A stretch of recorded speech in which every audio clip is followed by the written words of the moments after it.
Hola. Antes de comenzar el video, no olvide suscribir al canal, dar like y dejar de comentario. Tu apoyo es muy importante para nosotros. Ahora, vamos con la historia.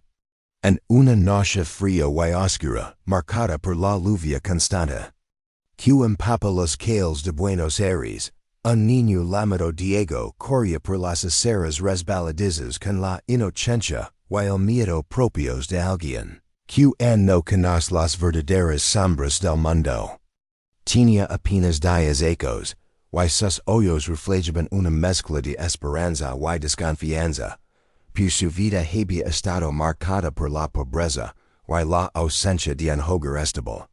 Y esa noche, su destino cambiaría para siempre, en un instante que nadie pudo prever ni comprender. Diego cruzaba la calle apresuradamente, cuando un automóvil apareció de repente, desplazándose a alta velocidad. El estruendo del impacto resonó como un trueno en la calle desierta. El cuerpo del niño quedó tendido en el pavimento, y el conductor halló sin mirar atrás. Testigos cercanos llamaron a emergencias, pero cuando llegaron, el pequeño parecía no tener signos de vida. Sus pulmones apenas se movían, su pulso era débil. Se pensó que había muerto en el acto.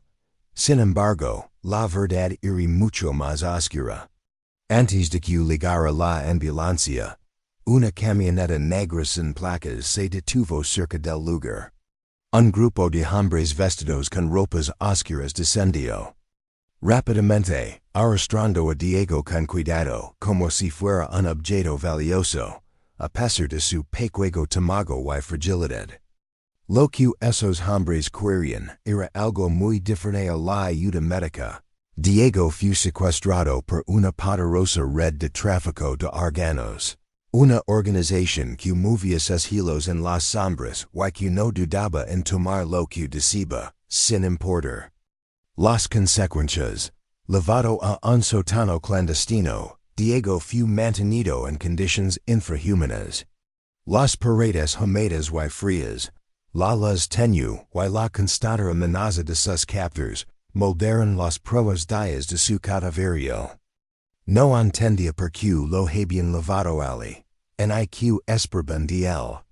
Solo sabía que su vida pendía de un hilo, y que cualquier descuido podía significar su fin.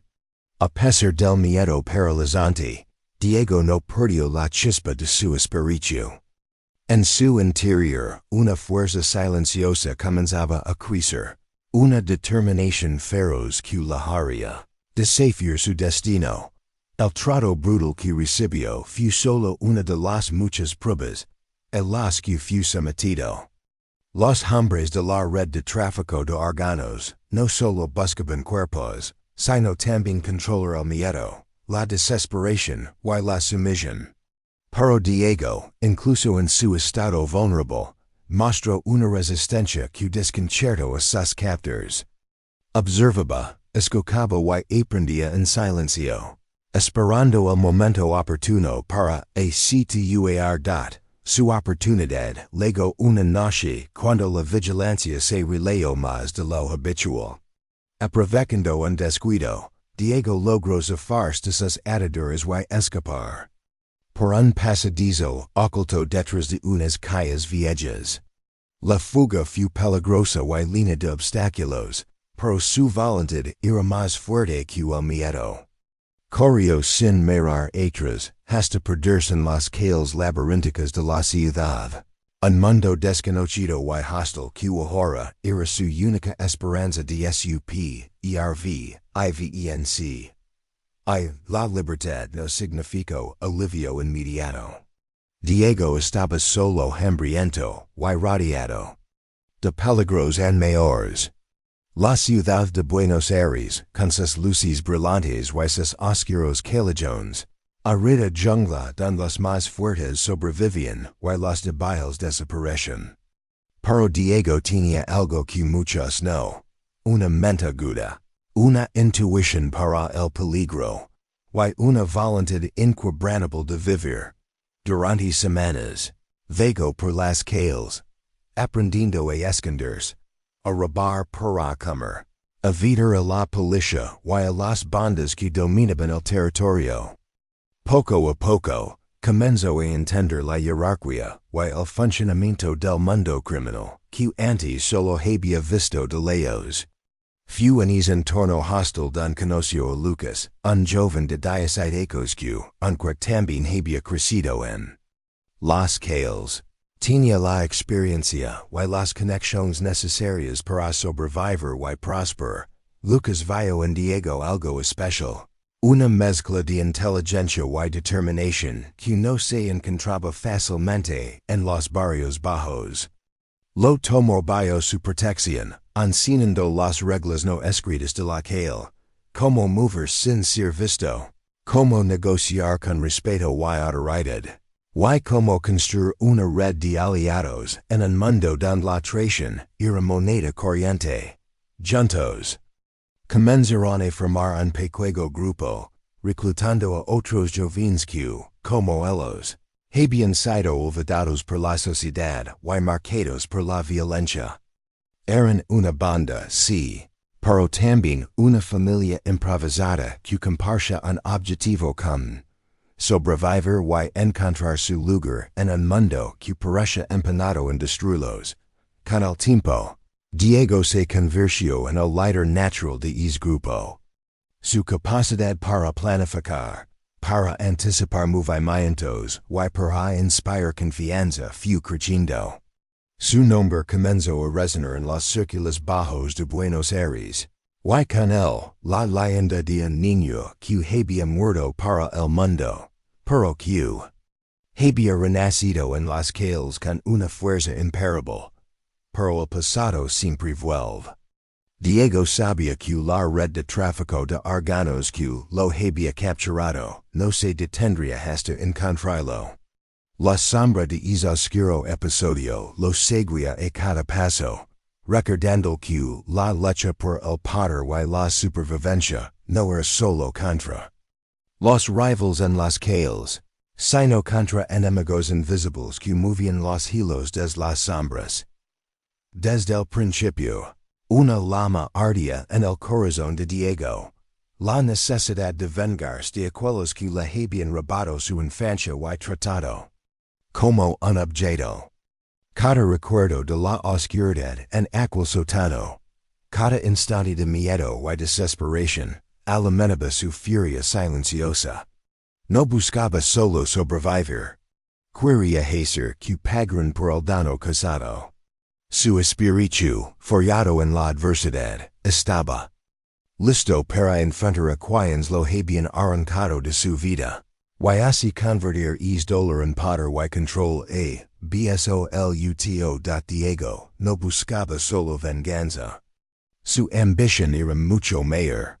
Quería construir un imperio, una organización que dominara no solo las calles de Buenos Aires, sino que extendiera su influencia más allá de las fronteras, hasta convertirse en una fuerza imparable y temida en el mundo del crimen. Así comenzaba la historia de Diego, un niño marcado por la tragedia y la traición, pero también por la fuerza, la inteligencia y la determinación que lo convertirían en uno de los mafiosos más poderosos de su tiempo. Después de meses viviendo en las calles de Buenos Aires, Diego ya no era el niño indefenso, atropellado y secuestrado. Había aprendido a moverse en las sombras, a leer el peligro en los ojos de los demás, y usar su inteligencia para sobrevivir. Su pequeño grupo había crecido, y con ello también lo hacía la influencia que Diego empezaba a ejercer en el viejo mundo. Pero para él, nada era suficiente mientras su pasado permaneciera sin cerrar, y la necesidad de enfrentar a quienes lo habían traicionado y robado su vida lo consumía día. Lucas, su mentor y amigo más cercano, le había advertido sobre los peligros de buscar venganza contra una red tan poderosa como la del tráfico de órganos. No solo son hombres sin escrúpulos Diego.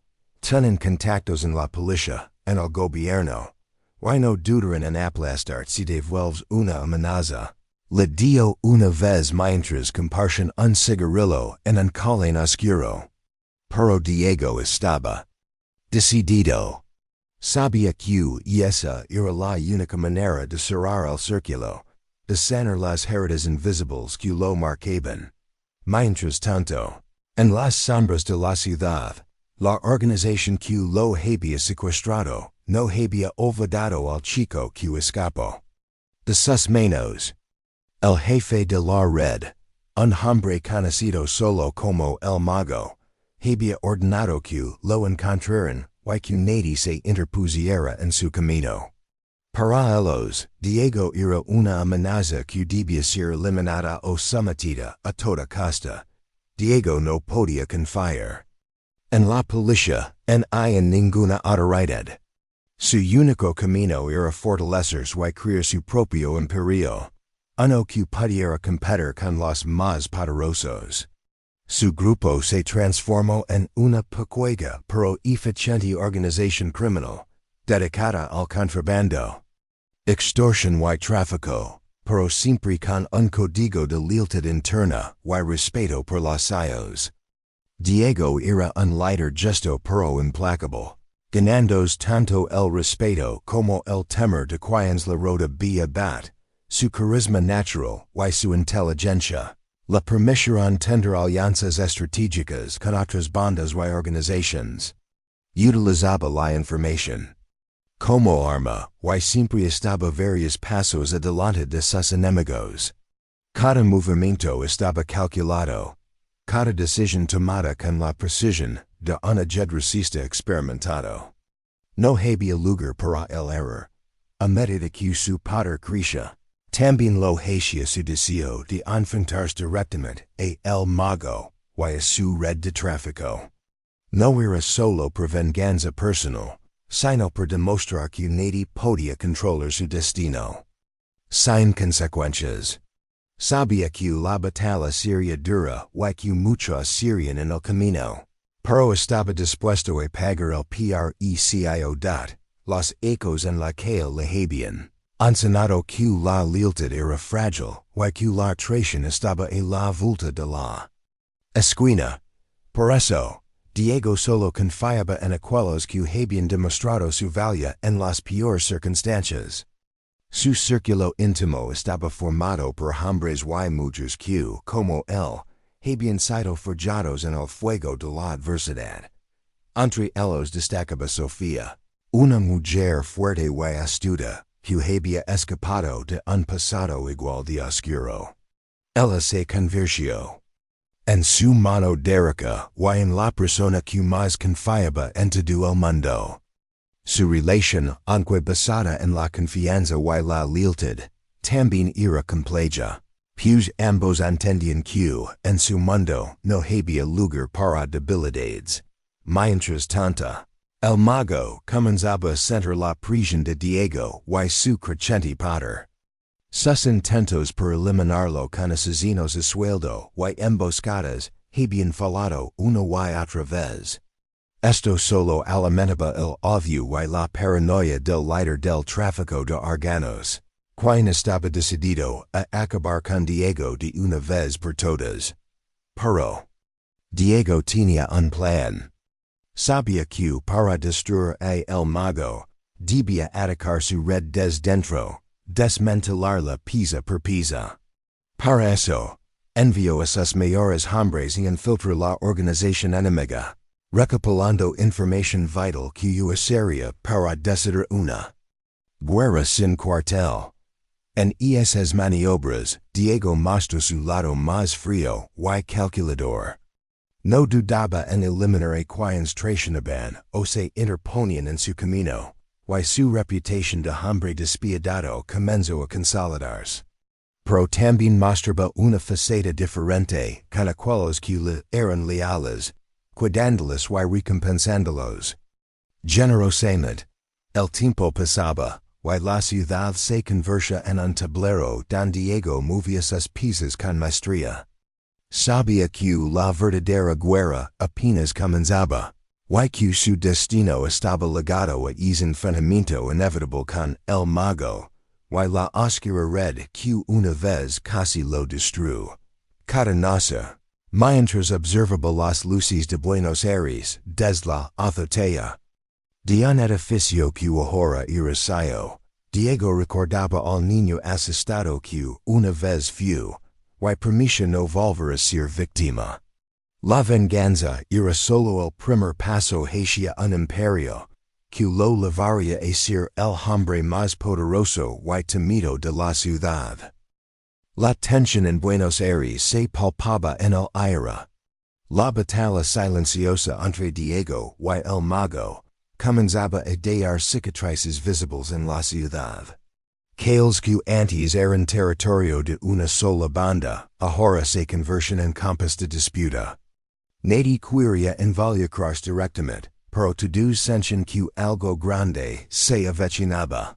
Y que la tormenta podía arrasar con todo a su paso. Diego, con su grupo consolidado y mejor organizado que nunca, comenzó a mostrar un dominio que pocos esperaban. Sus hombres no solo eran leales, sino también expertos en distintas áreas, desde hackers que penetraban sistemas de vigilancia, hasta sicarios altamente entrenados. Diego había transformado a su banda callejera en una maquinaria criminal eficiente. YTEMIBLE. Su enfoque estratégico no era solo intimidar con violencia, sino también controlar el flujo de información y mantener a sus enemigos desorientados. Utilizaba la manipulación mediática y las filtraciones para sembrar dudas dentro de la organización de El Mago, generando conflictos internos que debilitaban al adversario. Uno de los golpes más contundentes fue la captura de uno de Coflu y uno de P. Los lugartenientes más cercanos a El Mago, después de una operación quirúrgica, lograron infiltrarse en una de las reuniones secretas y capturar al hombre clave que dirigía las operaciones de tráfico de órganos en varios barrios. Con esta pesa en sus manos, Diego comenzó a obtener información vital que le permitía planear movimientos decisivos, pero la guerra no solo se libraba en las calles. Diego también debía enfrentarse enemigos dentro de su propio círculo. La prisión y la codicia hacían que algunos comenzaran a cuestionar su liderazgo o a negociar en secreto con sus enemigos. Diego, consciente de estos riesgos, aplicaba su justicia con mano firme, eliminando las traiciones antes de que pudieran causar daños irreparables. A pesar de su creciente poder, Diego mantenía una rutina rigurosa. Sabía que la disciplina y la preparación eran la base de cualquier victoria. Entrenaba cada día, afinaba sus habilidades tácticas, y mantenía reuniones constantes con sus colaboradores, más cercanos para ajustar estrategias y probar movimientos y enemigos. Su relación con Sofía se volvió un pilar fundamental. Ella no solo era su mano derecha, sino también su consejera y confidente. Compartían la misma visión y el mismo deseo de construir un legado que trascendiera más allá de las calles de Buenos Aires, pero también compartían la conciencia de que la vida que llevaban estaba llena de riesgos y traiciones, y que cualquier descuido podía ser fatal. Mientras tanto, el mago se volvía más desesperado y peligroso. Su paranoia lo llevaba a tomar decisiones erráticas, como ordenar ataques indiscriminados que solo aumentaban la violencia y el caos en la ciudad. La policía, aunque en parte corrupta y manipulada por ambas partes, comenzó a intervenir con mayor fuerza, complicando en más el escenario. Diego vio en esa situación una oportunidad para debilitar a su enemigo, sin enfrentarlo directamente. Utilizando su red de informantes y hackers, Logró filtrar pruebas incriminatorias contra varios aliados políticos y policiales corruptos vinculados a El Mago. Esto provocó arrestos y desestabiliza la estructura de poder que protegía a la organización rival, con su adversario debilitado y su grupo fortalecido. Diego planificó la que sería la operación más audaz hasta entonces, infiltrarse en el corazón del imperio de El Mago, para desmantelar sus laboratorios clandestinos, donde se traficaban órganos humanos. Estos laboratorios eran el núcleo oscuro que mantenía viva la red y el origen del miedo que paralizaba a mucho hasta. La operación requería precisión quirúrgica y una coordinación impecable. Diego seleccionó personalmente a los mejores miembros de su equipo para llevarla a cabo, y durante semanas preparan cada detalle, desde la logística hasta la salida estratégica. Sabían que un solo error podría costarles la vida. Finalmente, llegó el día. En la madrugada, el equipo de Diego irrumpió en el edificio abandonado que albergaba uno de los laboratorios. La sorpresa fue total, y aunque hubo resistencia, la operación fue un éxito rotundo. Destruyeron evidencia, liberaron a las pocas víctimas que estaban cautivas, y dieron un mensaje claro para El Mago. La era del terror estaba llegando a su fin. El golpe debilitó profundamente la red de tráfico de órganos, y aumentó la reputación de Diego como un líder no solo temido, sino también con un código propio. Sin embargo, esta victoria no significaba el fin de la guerra. El Mago juró venganza, y Diego sabía que el enfrentamiento final estaba cada vez más cerca. Cada movimiento era crucial, y la ciudad esperaba con el aliento contenido. Mientras observaba el horizonte desde su nuevo refugio, sabía que había mucho más en juego que su propia vida, su imperio, su familia y el futuro de Buenos Aires dependían de su próxima llegada.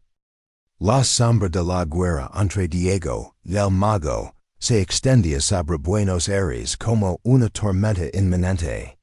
Los días de relativa calma habían terminado, y la ciudad se preparaba para enfrentar un conflicto que pondría a prueba no solo la fuerza de los bandos enfrentados, sino también la resistencia de sus habitantes. Las calles se habían convertido en territorios disputados, donde la violencia y la desconfianza crecían con cada paso. Diego, consciente del peso de su responsabilidad, comenzó a consolidar no solo su poder en el viejo mundo, sino también a crear una red de apoyo entre sectores inesperados. Entendía que para derrotar a El Mago necesitaba algo más que fuerza bruta. Debía ganar aliados dentro del sistema, infiltrarse en las instituciones, y manipular los hilos del poder desde dentro. Su inteligencia y visión estratégica lo llevaron a trazar un plan a largo plazo, donde cada movimiento estaba diseñado para debilitar a su enemigo, sin exponerse innecesariamente. Sofía, su mano derecha, se encargaba de gestionar estas alianzas con una habilidad impecable. Con contactos en lugares tan dispares como el mundo empresarial, la política y las organizaciones sociales, lograba abrir puertas que parecían imposibles de cruzar. Su presencia era fundamental para que Diego pudiera mantener un equilibrio entre su lado más oscuro y la necesidad de legitimidad que exigía la construcción de un imperio duradero. Mientras tanto, las operaciones en las calles continuaban con intensidad. Los hombres de Diego realizaban movimientos precisos para controlar puntos estratégicos, eliminando a los rivals y asegurando rutas de contrabando y comunicación. La disciplina interna se mantenía férrea, y cualquier signo de debilidad o traición era castigado con severidad para preservar la cohesión del grupo. En este escenario, la figura de Diego comenzó a adquirir una dimensión casi mítica. Para muchos era un líder despiadado y calculador. Para otros era un símbolo de justicia en un mundo caótico. Un hombre que protegía a los ciegos y castigaba a los verdaderos culpables.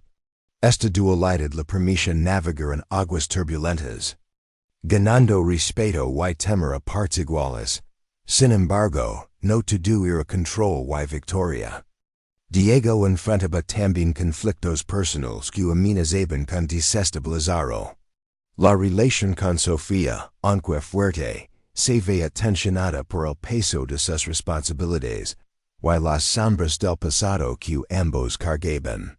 La vida en la clandestinidad, y la constante amenaza de muerte, afectaban sus momentos de confianza y vulnerabilidad. Además, surgirán nuevos enemigos que veían en el conflicto entre Diego y el mago una oportunidad para crecer.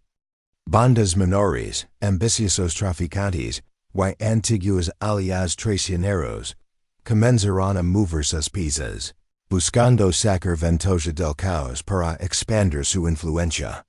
Esto complicaba en más el escenario, obligando a Diego a dividir su atención. En medio de esta compleja red de intereses y traiciones, Diego recibió una información que cambiaría el curso de la guerra. Un infiltrado dentro de la red de El Mago había logrado enviar detalles sobre una gran operación que el enemigo planeaba realizar. Un cargamento de órganos destinados a mercados internacionales, protegido por un sistema de seguridad avanzado y una flota de vehículos blindados. Esta información fue un regalo y una amenaza. Por un lado, permitía a Diego anticiparse y planear un ataque decisivo. Por otro, ponía en riesgo a muchos inocentes que podían ser víctimas de la operación. Diego sabía que debía actuar rápido y con precisión para evitar una tragedia. Y, al mismo tiempo, debilitar a su rival. Organizó una reunión con sus principales colaboradores, donde linearon la estrategia que llevarían a cabo. La operación requería sincronización perfecta, valencia y una logística impecable. Además, debían infiltrarse en los niveles más altos de la organización enemiga, para asegurar el éxito. Los días previos estuvieron llenos de tensión y preparación. Diego, consciente de que cualquier error podía significar el fin, revisaba cada detalle una y otra vez. Sofía y su equipo trabajaban sin descanso para coordinar la operación, asegurar los recursos y mantener la moral alta. Finalmente, la noche señalada llegó. El equipo de Diego se movilizó con rapidez y eficacia, sorprendiendo a sus enemigos y logrando capturar el cargamento antes de que saliera de la ciudad. La operación fue un éxito rotundo, pero no sin costo. Varios hombres de Diego cayeron en combate, y las fuerzas de El Mago respondieron con violencia de medida. La noticia del golpe resonó en todos los rincones de Buenos Aires. La reputación de Diego crecía, al igual que el temor y el odio de sus enemigos. Sin embargo, esta victoria temporal solo intensificaba el conflicto, llevando la guerra a nivel en más peligroso y personal. Diego, desde su refugio, observaba el paisaje urbano iluminado por las luces de la ciudad y las sirenas que anunciaban la creciente violencia. Sabía que la batalla final estaba cerca, y que debía prepararse para enfrentarla con todas sus fuerzas. El imperio que se acaba construir estaba en juego, así como su vida y la de quienes había jurado proteger. En ese momento, Diego entendió que el camino hacia la cima no solo requería fuerza y estrategia, sino también sacrificios que pondrían a prueba su humanidad y sus valores más profundos. La lucha por el control de Buenos Aires se intensificaba cada día que pasaba. Diego ya no era el niño asustado de los ecos, sino un hombre con una visión clara y una voluntad férrea, decidido a consolidar su poder y a cerrar definitivamente la herida abierta por el mago y su despiadada red de tráfico de órganos. Su ascenso había sido rápido y brutal, marcado por alianzas estratégicas, traiciones y batallas que lo habían endurecido y transformado. El ecosistema criminal de la ciudad se había convertido en un tablero de ajedrez donde cada movimiento debía ser calculado con precisión. Diego comprendía que no bastaba con tener fuerza bruta. Necesitaba inteligencia, contactos y un ejército leal que respondiera a su mando sin titubeos. Por eso, invirtió tiempo en construir una estructura sólida, con líderes en distintos sectores que administraban sus operaciones con autonomía, pero bajo su control, absoluto, o dat los cales que alguna vez lo habían visto, y ahora se arrodillaban en su autoridad. Las bandas rivals, algunas de ellas antiguas aliadas de el mago, caen una o se unían a su causa, conscientes de que resistir era sinónimo de destrucción. Diego era respetado y temido, una combinación peligrosa que le permitía negociar con poderosos y manipular a sus enemigos como piezas en un juego, pero esta consolidación de poder no estuvo exenta de sacrificios. En las últimas semanas, la prisión y el estrés comenzaron a pasar factura a Diego y a su equipo más cercano. Las operaciones requerían una vigilancia extrema y una coordinación perfecta, pues el enemigo no daba tregua y estaba dispuesto a cualquier cosa para recuperar lo perdido. Las traiciones internas comenzaron a aparecer, producto de la codicia y el miedo. Algunos miembros de su organización buscaron alianzas secretas con el mago, poniendo en riesgo la seguridad del grupo. Diego, consciente del peligro, no dudó en tomar medidas drásticas para purgar a los traidores. Estas decisiones fueron duras, pero necesarias para mantener la cohesión y la lealtad que su imperio requería. Sofía, su mano derecha, jugó un papel fundamental en este proceso. Con su astucia y determinación, ayudó a identificar a los infiltrados y a restaurar la confianza entre los miembros. Además, fue un apoyo emocional crucial para Diego, quien en momentos de duda encontraba en ella la fuerza para seguir adelante. Su relación, aunque marcada por el peligro y la incertidumbre, se fortalece ante la adversidad. Mientras tanto, el mago no se quedaba quieto. A pesar de las pérdidas sufridas, su red empezó recursos y contactos poderosos. Organizó una serie de ataques coordinados para debilitar a Diego y recuperar el control de los territorios perdidos. Estos ataques, aunque efectivos en algunos puntos, solo sirvieron para aumentar la determinación de Diego y la lealtad de sus seguidores. Uno de los momentos más críticos ocurrió cuando el mago ordenó un atentado contra uno de los refugios seguros de Diego. La explosión fue devastadora y causó varias bajas, incluyendo a algunos miembros cercanos a Diego. Este ataque dejó claro que la guerra no era solo por territorio o dinero, sino una batalla personal llena de odio y sed de venganza. Diego, herido pero no derrotado, respondió con una contraofensiva que desestabiliza aún más a la organización rival. Utilizó a sus informantes para filtrar información falsa y crear conflictos internos en la red de El Mago. La paranoia se instaló entre sus enemigos, quienes comenzaron a desconfiar unos de otros, debilitando su estructura desde dentro. Además, Diego fortaleció sus alianzas con otros grupos criminales y políticos, ampliando su influencia más allá de Buenos Aires.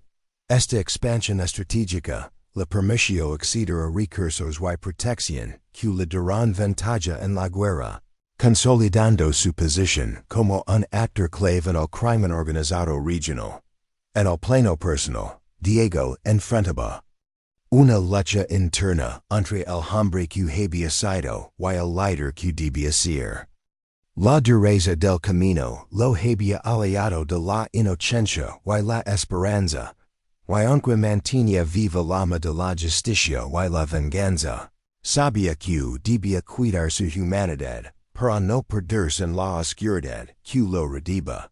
Durante las noches, reflexionaba sobre el precio de su ascenso y las vidas que había marcado, inclinando la suya propia. Sabía que el camino hacia el poder estaba sembrado de sacrificios, y que cada decisión llevaba consigo consecuencias irrevocables. Pero también comprendía que solo enfrentando sus demonios internos podría construir un legado que trascendiera. La violencia y el miedo de la guerra con el mago estaba lejos de terminar, pero Diego había demostrado que no era un rival cualquiera.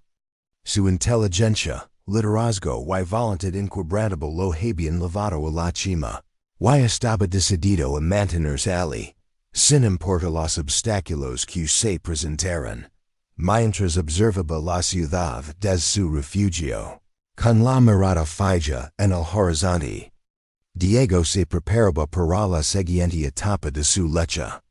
Sabía que la verdadera prueba estaba por venir, y que solo con fuerza, estrategia y lealtad podría enfrentarla y salir victorioso. Así, el niño que una vez fue víctima se había convertido en un hombre que dictaba su propio destino, moldeando la historia de Buenos Aires con cada paso y cada decisión, decidido a no permitir que el pasado definiera su futuro.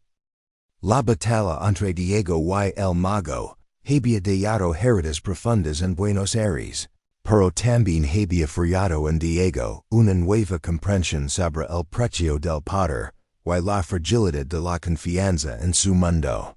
A medida que el invierno comenzaba a ceder paso a una primavera incierta, la ciudad mostraba cicatrices visibles y ocultas, reflejo de un conflicto que iba mucho más allá de simples enfrentamientos entre bandas. Diego sabía que la guerra no solo se libraba en las calles o en las operaciones clandestinas, sino también en las mentes y corazones de aquellos que lo rodeaban.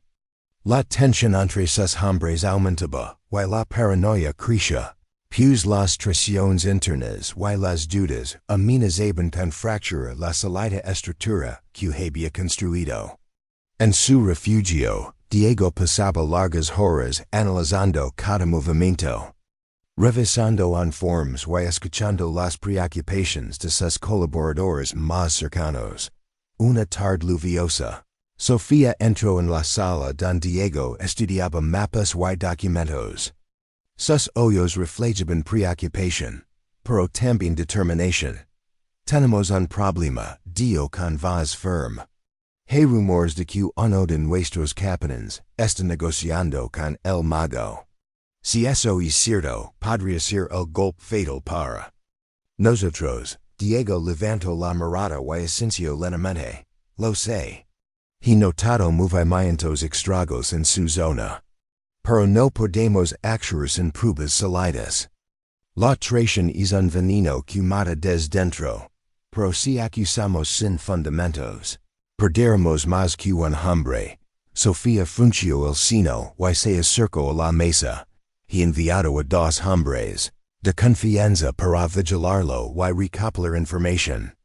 Si confirmamos la traición, actuar de inmediato. Diego se recostó en la silla, exhalando con fuerza. No podemos permitir que la desconfianza destruya lo que hemos construido. Pero tampoco podemos ser ingenuos. La guerra es despiadada. Esa misma noche, mientras la lluvia golpeaba las ventanas, Diego reflexionaba sobre su viaje. Desde aquel niño asustado y secuestrado hasta el hombre que dirigía uno de los imperios criminales más temidos de la ciudad, su transformación había sido completa. Sin embargo, la sombra del pasado nunca lo abandonaba. Recordó la primera vez que escapó de sus captors, la sensación de libertad mezclada con miedo. Recordó también a Lucas, su mentor y amigo, y cómo sus enseñanzas lo habían moldado. Pero lo que más le dolía era la ausencia de una familia verdadera, algo que siempre había anhelado y que ahora intentaba recrear con su grupo de repente. Un mensaje interrumpió sus pensamientos, un video enviado por uno de sus informantes. En la pantalla, un hombre hablaba con voz temblorosa, confesando detalles de una operación secreta de El Mago, que planeaba expandirse internacionalmente, buscando socios en otros países para el tráfico de órganos y drogas. Esto cambia todo, murmuró Diego. No podemos quedarnos solo en Buenos Aires. Debemos actuar rápido, antes de que se convierta en un problema global. Sofía, que había entrado al escoger el murmullo, asintió con gravedad. Estoy preparando contactos en países vecinos. Si logramos interceptar esa expansión, podremos debilitar al mago de forma irreversible. Las semanas siguientes estuvieron llenas de planificación intensa. Diego dividió sus fuerzas para fortalecer la defensa en Buenos Aires y prepara una ofensiva en el extranjero. Su red de informantes se expandió, y sus hombres entrenaron para operaciones internacionales. Durante este tiempo, también enfrentó desafíos personales. Su relación con Sofía se volvió más compleja. La presión constante, el peligro y los secretos pesaban sobre ellos, y aunque su confianza mutua era fuerte, ambos sabían que cualquier debilidad podía ser fatal. Una noche, mientras cenaban en un lugar seguro, Sofía tomó la mano de Diego. A veces me pregunto cuánto tiempo más podremos mantener esto. Dijo con voz suave. No sé si podremos sobrevivir a todo esto sin perder algo importante. Diego la miró intensamente. Lo sé. Pero si no luchamos, no habrá futuro. Tenemos que ser fuertes para nosotros y por todos los que dependen de nosotros. Ella asintió. Pero en sus ojos había una mezcla de esperanza y miedo. A medida que la ofensiva internacional se acercaba, Diego comenzó a sentir el peso del liderazgo como nunca antes. Cada decisión podía desencadenar consecuencias inesperadas, y la línea entre amigo y enemigo se hacía cada vez más delgada. Finalmente, llegó el día de la operación en el extranjero. Con un grupo selecto, Diego vaya a un país vecino para despertar una de las bases principales de El Mago. La misión fue riesgosa, llena de emboscadas y desafíos, pero el equipo actuó con precisión y coraje. Lograron capturar documentos, liberar varias víctimas y causar un daño significativo a la red enemiga. Sin embargo, la operación dejó claro que la guerra sería larga y costó esa de regreso a Buenos Aires. Diego recibió la noticia de que el mago había ordenado un ataque masivo contra su refugio principal. Los cuales se convirtieron en un campo de batalla, y el enfrentamiento fue brutal. La defensa de Diego, aunque heroica, sufrió pérdidas significativas. En medio del caos, Diego se mantuvo firme, liderando a sus hombres con valencia y determinación. Sabía que cada batalla perdida era un paso hacia la destrucción, pero también que cada victoria consolidaba su imperio y su leyenda. Cuando la violencia finalmente se calmó, Diego se encontró frente a un espejo, viendo reflejo a un hombre que había pagado un alto precio por su poder. Sus ojos mostraban cicatrices invisibles, pero también una fuerza inquebrantable. Sabía que la guerra no había terminado, pero estaba preparado para lo que viniera. Porque al final, su lucha era por algo más grande que él mismo. Era por justicia, por venganza, y por un futuro donde nadie pudiera arrebatarlo, lo que había construido con sangre y fuego.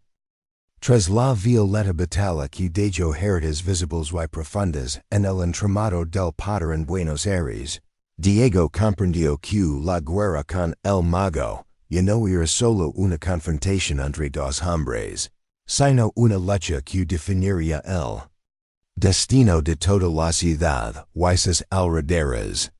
La presión era inmensa, y cada decisión que tomaba podía cambiar el rumbo del conflicto o, peor aún, selar su propia queda. En los días siguientes al ataque, Diego reunió a sus líderes más confiables en una antigua bodega, transformada en su sala de mando. El ambiente estaba cargado de tensión y cansancio, pero también de una determinación férrea. No podemos permitir que el mago controle más terreno, dijo Diego, con voz firme. Necesitamos recuperar lo perdido y preparar una ofensiva que sea definitiva. Lucas, quien había sobrevivido al paso del tiempo y la crueldad del mundo caballero, asintió. Tenemos que ser inteligentes. Atacar de frente solo nos desgastará. Propongo infiltrar más a fondo sus operaciones, minar sus recursos y sembrar la desconfianza entre sus aliados. Sofía Acadio. También debemos fortalecer nuestras redes internacionales. La última operación en el país vecino fue un éxito, pero necesitamos expandir esa estrategia. Diego escuchaba, meditando cada palabra. Sabía que la guerra no era solo física, sino también psicológica y estratégica. Decidió entonces dividir a su organización en células independientes, para evitar que un solo golpe pudiera desmantelar toda la estructura. Mientras tanto, el enfrentamiento entre Diego y el mago se había convertido en leyenda urbana. Y en la calle, el nombre de Diego inspiraba tanto respeto como miedo. Los jóvenes lo veían como un símbolo de resistencia y poder, mientras que los enemigos sabían que enfrentarse a él significaba un destino fatal. A pesar de su ascenso y éxito, Diego sentía el peso de la soledad.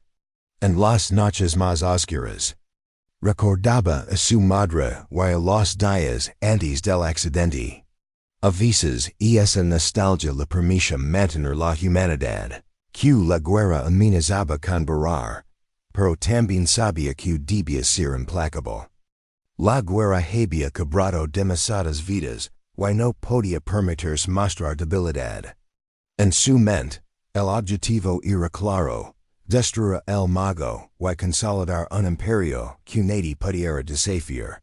Un día, mientras revisaba informes, recibió un mensaje inquietante.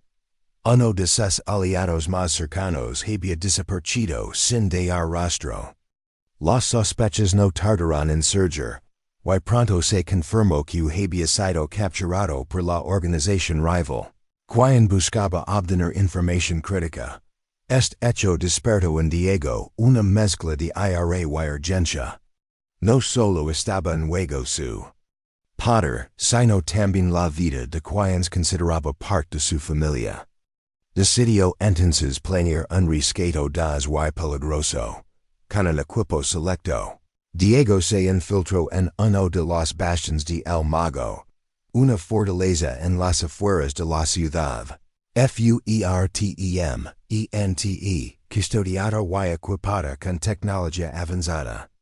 La operación requería precisión absoluta, y cada movimiento debía estar sincronizado al segundo.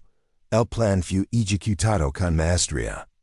Los hombres de Diego neutralizaron a los guardias sin levantar alarmas y localizaron a su aliado justo a tiempo. La tensión alcanzó su punto máximo cuando, al salir, se encontraron con una emboscada preparada por los enemigos. Sin embargo, gracias a la preparación y valencia, lograron escapar con vida, aunque con heridas que recordaban lo cercano que había estado la tragedia. Este éxito reforzó la moral de la organización, y demostró que Diego seguía siendo un líder formidable, capaz de enfrentar los mayores desafíos. En los días siguientes, Diego intensifica sus esfuerzos para desmantelar la red de El Mago. Utilizando información obtenida en el rescate, lanzó una serie de ataques quirúrgicos que afectaron las rutas de tráfico, los depósitos clandestinos y las finanzas de su enemigo, pero la guerra no solo se libraba en la clandestinidad. La policía, cada vez más involucrada y con presiones internas, comenzó a investigar a ambos bandos. Diego sabía que debía cuidar sus pasos para evitar caer en manos de la ley, lo que podría significar la destrucción total de su imperio. En ese contexto, fortaleció sus relaciones con políticos y funcionarios, usando sobornos, favors y amenazas para asegurarse protección y apoyo. La corrupción se convirtió en una herramienta más en su arsenal, y Diego supo manejarla con la misma destreza que usaban en la guerra callejera. Mientras tanto, la relación con Sofía evolucionaba. Ambos compartían no solo el poder y la responsabilidad, sino también un vínculo emocional profundo, que a pesar de la dureza del mundo en que vivían, les otorgaba un refugio y una razón para seguir luchando. Una noche, en medio de la calma, después de la tormenta, Diego le confesó sus miedos y dudas, y Sofía le recordó que, aunque el camino fuera oscuro, juntos podían construir algo más allá de la violencia y el poder. Así, fortalecidos y determinados, Diego y su grupo se preparaban para el siguiente capítulo de la guerra, conscientes de que la batalla final se acercaba y que solo los más fuertes y astutos sobrevivirían para contar la historia. La calma después de la tormenta duró poco. El ascenso imparable de Diego y la consolidación de su poder habían convertido la guerra en algo inevitablemente personal. El mago, cada vez más herido y desesperado, lanzó una ofensiva sin precedentes que sacudió los cimientos mismos de la ciudad. Sabía que si perdía esta batalla, su imperio se desmoronaría para siempre. Diego, alerta y preparado, sintió como las piezas del tablero comenzaban a moverse con velocidad vertiginosa. Los ataques no eran solo contra sus propiedades o sus hombres. Ahora se dirigían también contra aquellos que le eran más cercanos, intentando quebrar su espíritu y sembrar el miedo en su interior. Una noche, mientras la lluvia golpeaba con fuerza los vidrios del refugio, recibió una noticia que congeló la sangre en sus venas. Sofía había sido secuestrada. No había demandas ni explicaciones, solo la certeza cruel de que el enemigo buscaba lastimarlo don más le dolía. Diego sintió un torrente de emociones mezcladas, ira, desesperación, y un deseo voraz de venganza. Pero sabía que actuar precipitadamente podía costarle en más caro. Por eso, reunió a sus hombres y trazó un plan frío y meticuloso para rescatar a Sofía y destruir la red enemiga de una vez por todas. Mientras la operación se preparaba, Diego se sumergió en sus recuerdos, buscando en el pasado la fuerza que necesitaba para enfrentar esta nueva prueba. Recordó la niñez arrebatada, La lucha por sobrevivir en las calles, y la promesa que se hizo a sí mismo de nunca más ser víctima. Ahora, el juego había cambiado, y él era el cazador, no la presa, la misión de rescate fue ejecutada con una precisión casi quirúrgica. El equipo de Diego irrumpió en un complejo aislado, donde la tensión alcanzó su punto máximo. Los minutos se alargaban. Cada sonido era una alarma, y la vida de Sofía pendía de un hilo. Finalmente, tras un intercambio de disparos y enfrentamientos cuerpo a cuerpo, lograron liberar a Sofía. El reencuentro fue intenso y cargado de emociones. Pero no había tiempo para celebrar. La venganza llamaba y Diego sabía que debía responder con fuerza. La ofensiva contra el mago se intensifica. Diego utilizó toda su influencia y recursos para desmantelar la red enemiga. Sus ataques se volvieron más estratégicos, apuntando a los centros de poder y recursos, sabiendo que un golpe certero podía destruir a su rival. Pero la guerra no solo se libraba con armas y violencia. Diego desplegó una campaña de desinformación, infiltrando agentes y sembrando discordia dentro de la organización rival. La paranoia y la traición comenzaron a corroer el mago desde dentro, debilitando su capacidad de respuesta. Mientras tanto Sofía, recuperada pero marcada por la experiencia, se convirtió en un símbolo de resistencia dentro del grupo. Su fuerza y determinación inspiraban a los hombres y mujeres que luchaban a su lado. Y su relación con Diego se fortaleció, consolidando un vínculo que iba más allá del poder y la guerra. Las noches en Buenos Aires se llenaron de rumores. Rumores que hablaban de un enfrentamiento final. Una batalla que decidiría quién gobernaría la ciudad, y que futuro esperaba a sus habitantes. Diego, consciente de que el momento decisivo se acercaba, preparó cada detalle para el enfrentamiento final. Sabía que sería una prueba de fuego, tan solo los más fuertes y astutos sobrevivirían. En el amanecer de un día gris, las fuerzas de Diego y el mago chocaron en un combate titánico que sacudió los cimientos de la ciudad.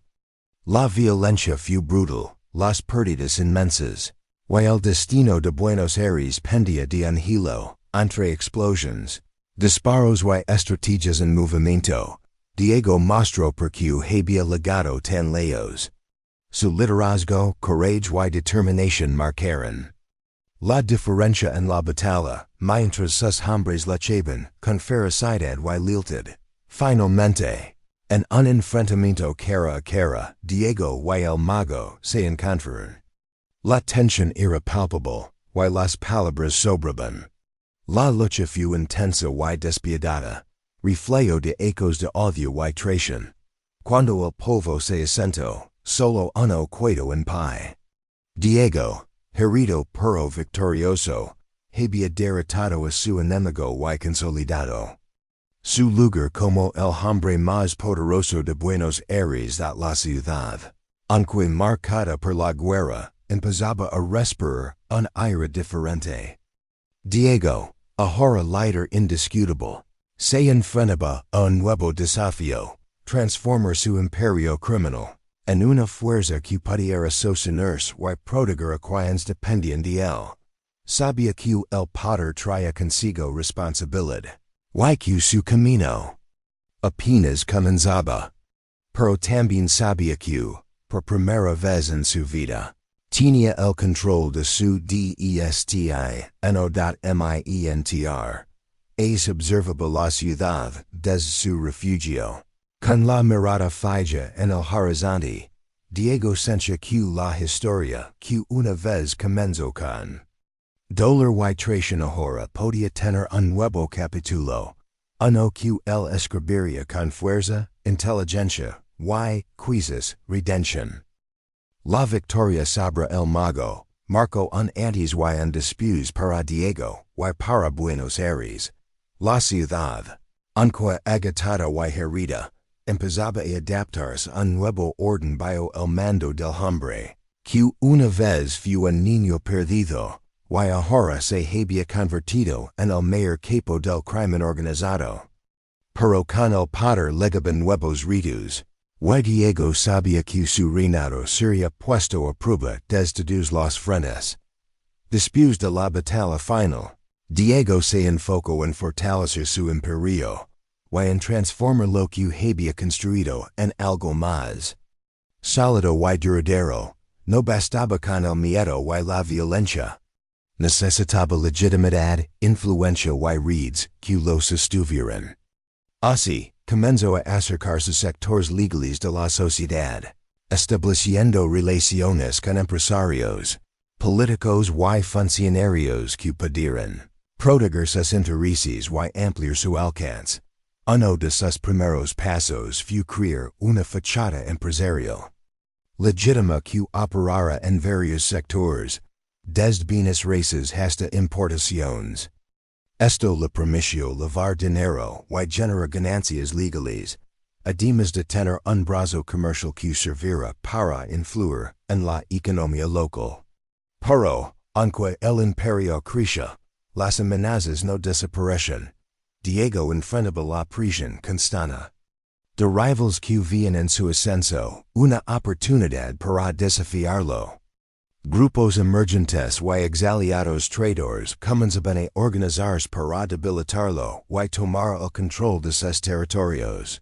Además, la atención de las fuerzas de seguridad, tanto locales como internacionales, aumentaba, y la policía, aunque corrupta en algunos sectores, intensificaba sus esfuerzos para desmantelar su red.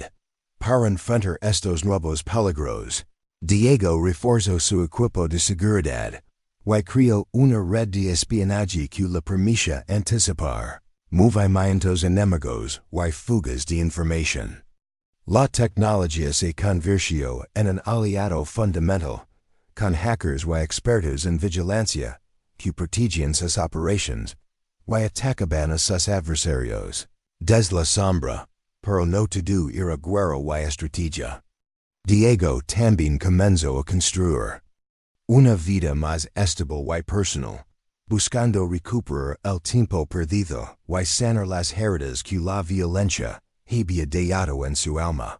Su relación con Sofía se fortaleció, y juntos socaban con un futuro donde pudieran vivir aliados del peligro.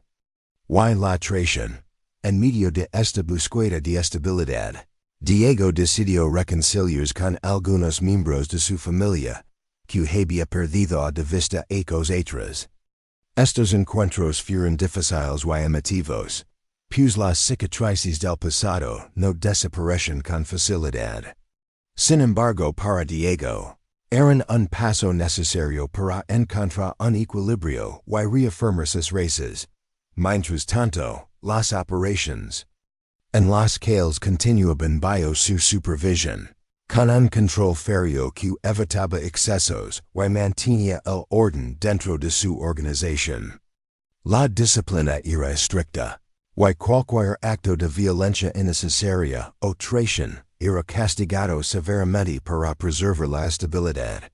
Pero a pesar de sus esfuerzos, los fantasmas del pasado seguían acechando algunos miembros de su antiguo entorno, aquellos que una vez fueron víctimas como él, comenzaban a cuestionar su transformación y las decisiones que había tomado.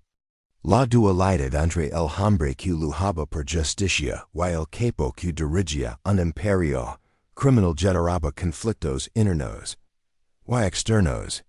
En este contexto, Diego recibió una amenaza directa que puso en jaque su seguridad y la de quienes lo rodeaban.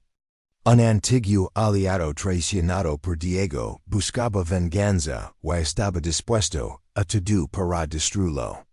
Esta amenaza no solo era física, sino también emocional, pues ponía en riesgo la vida de Sofía y de su círculo más cercano.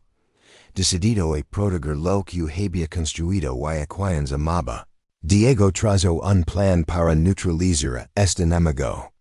Antes de que pudiera actuar.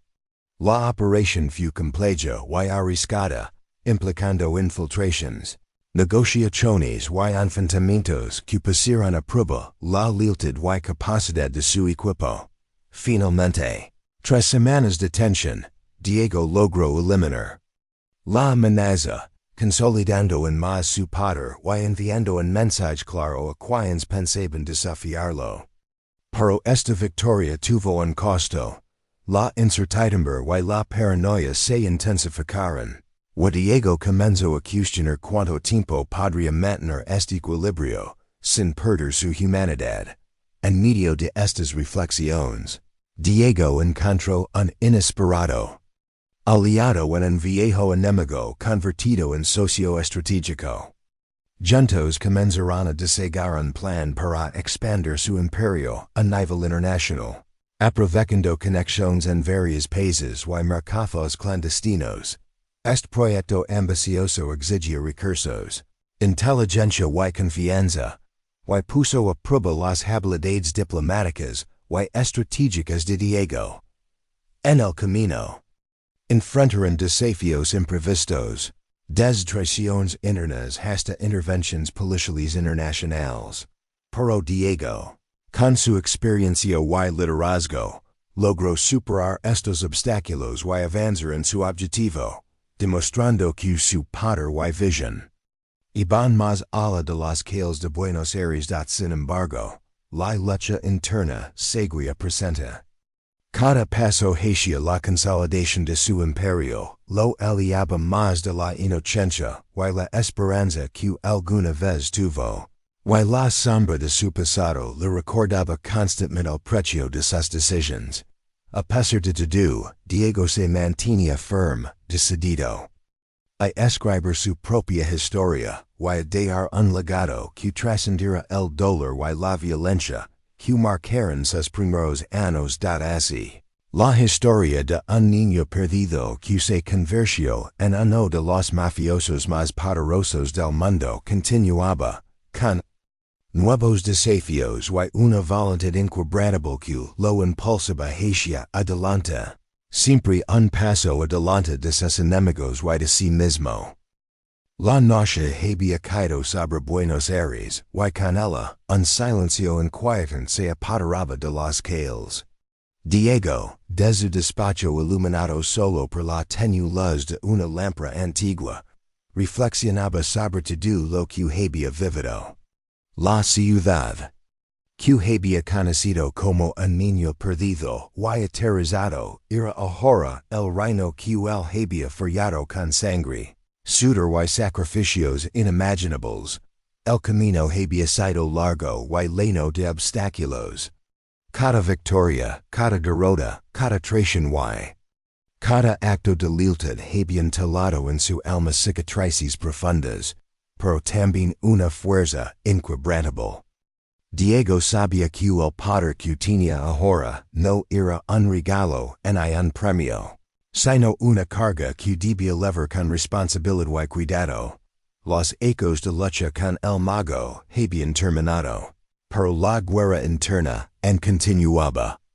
El hombre que se miraba en el espejo cada mañana no era el mismo que alguna vez soñó con una vida tranquila y justa.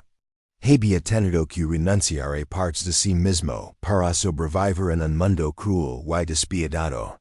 Sin embargo, entre las sombras había encontrado destellos de luz. Su relación con Sofía era su ancla y su esperanza. Juntos habían enfrentado tormentas y construido un camino que, aunque incierto, les daba un motivo para seguir adelante. En los últimos meses, Diego había trabajado para fortalecer su imperio de una manera más estratégica y menos violenta. Sabía que para que su legado perdurara, debía dejar atrás la brutalidad sin sentido y construir redes sólidas basadas en el respeto y la inteligencia. Su organización comienzo a invertir en proyectos legales y en la reconstrucción de comunidades afectadas por ecos de conflicto. Diego entendía que parte de su redención pasaba por devolver algo a la sociedad, que una vez lo había abandonado, pero el pasado nunca desaparece completamente. A pesar de sus esfuerzos, siempre había sombras que amenazaban con resurgir. Viejos enemigos, traiciones inesperadas y la constante vigilancia de las autoridades mantenían la tensión viva. Una noche, mientras revisaba documentos, Diego recibió una llamada que lo hizo detenerse. Era un mensaje de un niño en situación vulnerable, un recordatorio crudo de su propia historia y de cómo todo había comenzado. Esa llamada renovó su compromiso de cambiar el rumbo, de utilizar su poder para proteger a los que no tenían voz. Decidió entonces crear una fundación en honor a su madre y a todos los niños que, como él, habían sufrido en silencio. La fundación tendría como objetivo brindar apoyo, educación y oportunidades a los más necesitados. Un gesto simbólico que mostraba que incluso en la oscuridad había espacio para la esperanza. Mientras tanto, en las sombras, Diego siendo un hombre complejo. Su mente estratégica y su carácter firme le permiten mantener el control de su imperio, pero también lidiar con sus dudas y arrepentimientos. Había aprendido que el verdadero poder no solo radicaba en la fuerza o el miedo, sino en la capacidad de reinventarse y de enfrentar las consecuencias de sus actos. Finalmente, llegó el día en que Diego convocó a todos sus colaboradores para enunciar una nueva era. En un discurso emotivo, habló de unidad, cambio y futuro. No olvidemos de don venimos Dio. La fuerza que tenemos es para proteger y construir, no solo para destruir. Este es nuestro momento para demostrar que podemos ser más que lo que la vida nos impuso. Las palabras resonaron con fuerza y esperanza entre quienes lo escuchaban. Diego sabía que el camino sería difícil, pero también que no estaba solo. Mientras la ciudad seguía su ritmo frenético, Diego miraba el horizonte con una mezcla de orgullo y humildad. Su historia, marcada por la tragedia y la superación, era un testimonio de la resiliencia humana y de la capacidad de transformar el dolor en poder. Gracias por acompañar esta historia hasta el final. Si te ha gustado, no olvides suscribirte, dar like y compartir. Tu apoyo es fundamental para seguir creando relatos que inspiran y conmueven. Hasta la próxima.